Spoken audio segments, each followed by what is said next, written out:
Junior defensive tackle George Hypolite is known to most Buff fans for those bone-crushing sacks and his uncanny ability to pump up a crowd in crucial situations. But Hypolite also has a softer side, one that is both seen and felt by many members of the community in need. In the past few years alone, he's logged close to 400 community service hours. It's just always been a part of my life ever since I was a young kid. I grew up in Los Angeles, California, and in my family it's just, it's a given. That's what we do on weekends. We give our time to people less fortunate than us. Sometimes, it only takes 2 minutes, 2 seconds to smile, a hello, a how are you doing, and, people's days seem to go better. And when you see that kind of effect you have on people, it's infectious to me. It helps you get along in the day because you know that, every aspect of your day is only so small. And in the grand scheme of things, helping people is way more important. And of the numerous people that Hypolite has helped and the charities he has been involved with, his work with Project Angel Food and the Student Athlete Advisory Committee are two activities that he is most proud of. Project Angel Food is it's a nonprofit organization in Los Angeles, California.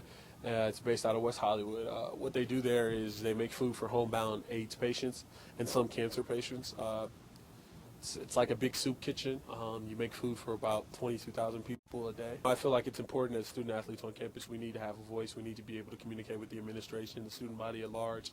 And SAC is a great medium for that. And, it's always been my personality to step out. And, I'm very outgoing. And so it kind of just was a perfect match. I didn't know necessarily what all SAC entailed when I first got into it. But as I've been into it, I've tried to, bring some things to the table that are a tad bit unique and different.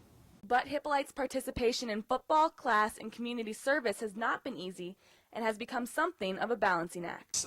This particular semester it's been pretty hard. I haven't had a chance to do as much as I would like, but previous semesters before this, it's been a struggle, but that's life.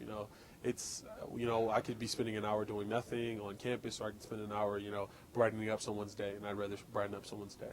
However, all of his hard work has not gone unnoticed. In mid-September, Hypolite was named to the 2007 AFCA Good Works Team, an honor that rewards student athletes for their contributions off the field. To be recognized for the work you do in the community, I think is more important to be recognized for what you do on the field. Because I only play football for so long, and it's a very small part of my personality.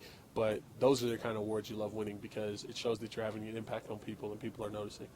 Of course, Hypolite is not the only Buffalo that participates in charity events, nor does he have a hard time finding people to help out. Sometimes other teammates are guys who come to me and ask me to go with them and do something. And this team, this school in general is really up for things like that. And so it's been very encouraging because I'm usually never alone. And it seems that the people in the community don't mind having him or his teammates around either. I was reading to a second grade class, and one of the girls asked if I knew one of my teammates, and I obviously responded yes. And then she said, "Oh, he's so dreamy." Not only does Hypolite make a difference to people in need, they have an impact on him and his everyday life as well. You can't get caught up in one thing. Life, you have to be balanced. You have to keep moving in life. A lot of traumatic experiences happen to people and they go in the tank, but you see certain people maybe with quote unquote disabilities or people who've had really, really tragic things happen in their life that are terminally ill, and they're still fighting every day, and they're not letting whatever's wrong or whatever could be considered wrong with them hinder or stop them. And when you get out on a football field and someone tells you it's the fourth quarter, you have to give a little bit more effort. It's really easy to find that when you think that, wow, there's a kid, a cancer patient who knows he's going to die in 2 weeks, still gets out of his bed every morning. That's amazing.